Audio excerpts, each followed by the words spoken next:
What if one of the biggest companies in gaming spent 8 years and more than $200 million building what they believed would be their flagship live service shooter, backed by the full weight of PlayStation, only for the game to be permanently taken offline after just 14 days, every copy refunded, and the entire studio responsible for it shut down forever? That is not a nightmare scenario. That is exactly what happened to Concord. This is the story of the most expensive, most abrupt failure in modern PlayStation history. Concord was developed by Firewalk Studios and published by Sony Interactive Entertainment. It launched on August 23, 2024, on PlayStation 5 and PC, with the full marketing muscle of one of the largest platform holders on the planet. The project reportedly cost between $200 million and $400 million when development, acquisition, and marketing were factored in. A 5 versus 5 hero shooter set in a colorful sci-fi universe, it was meant to be Sony's bold statement that it could compete in the live service space, dominated by Overwatch, Apex Legends, and Valorant. Instead, it became a case study in what happens when ambition collides with market reality at exactly the wrong moment. To understand how it went so wrong so fast, we have to go back to the late 2010s. Live service games were exploding. Fortnite was printing money. Apex Legends proved free-to-play surprise drops could explode overnight. Overwatch had turned heroes into cultural icons. Sony, long the king of premium single-player experiences like The Last of Us and God of War, saw the writing on the wall. Recurring revenue from skins, battle passes, and seasons was the new gold standard. One-and-done sales would no longer cut it. In 2023, Sony acquired Firewalk Studios, a Bellevue-based team packed with veterans from Bungie and other big studios. The mission was simple on paper: build a competitive hero shooter that could stand shoulder to shoulder with the giants. Concord would feature distinct free gunners, tight gunplay, narrative world building, and premium polish that only Sony could deliver. On launch day, the game looked competent. Reviews were mixed, but not disastrous. The gunplay felt good. The visuals were clean. Yet within hours, the numbers told a different story. On Steam, the all-time peak concurrent players topped out at just 697. Analyst estimates put total sales across PlayStation, 5, and PC at around 25,000 units. For a first-party Sony title with years of hype behind it, those numbers were catastrophic. Sony moved with unprecedented speed.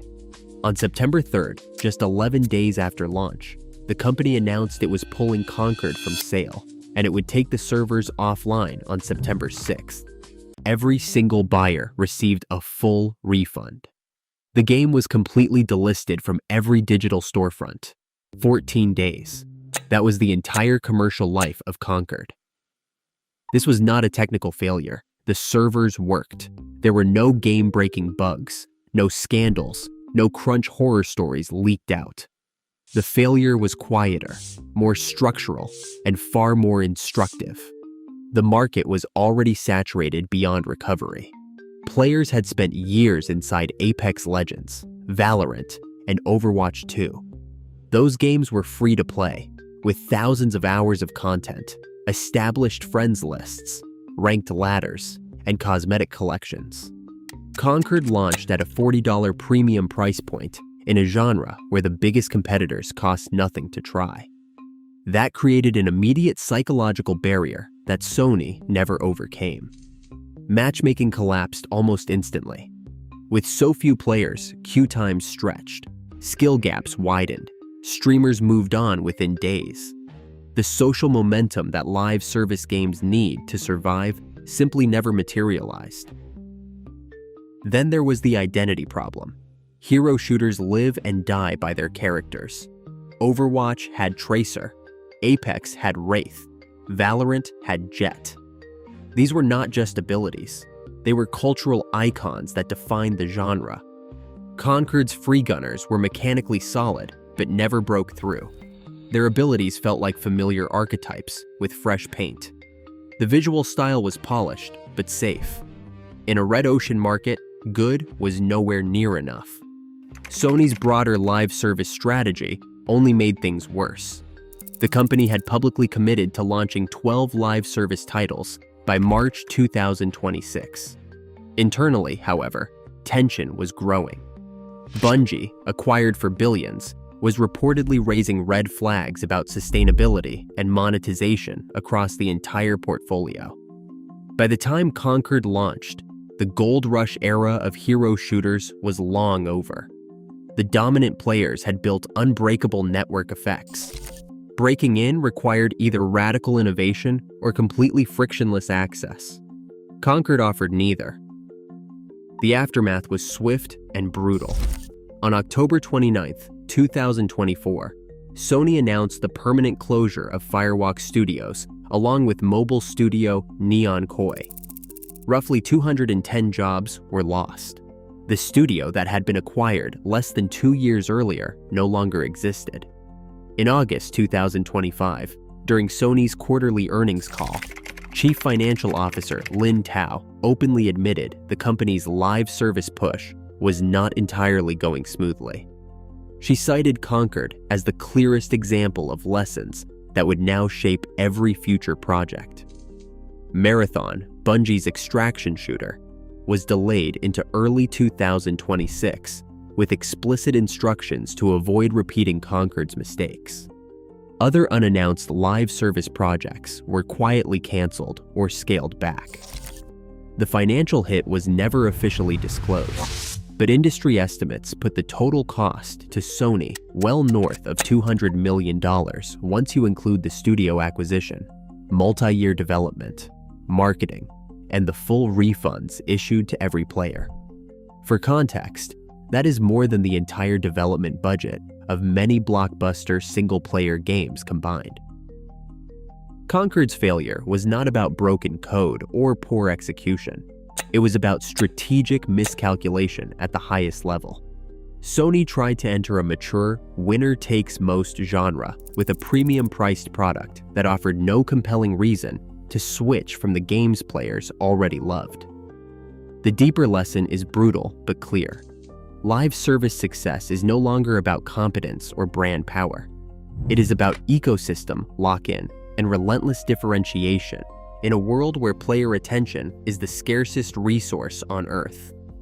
Brand loyalty does not transfer between genres.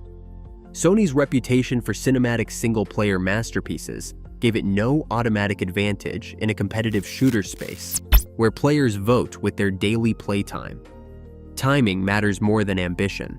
The window for new hero shooters had slammed shut years earlier.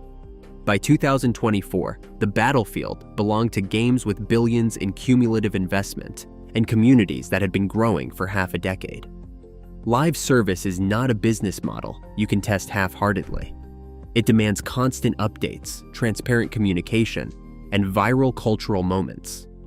Without scale from day one, the economics collapse in weeks, not months. And perhaps most importantly, even a platform giant can misread the room. The PlayStation logo could not manufacture a community that simply did not want another shooter.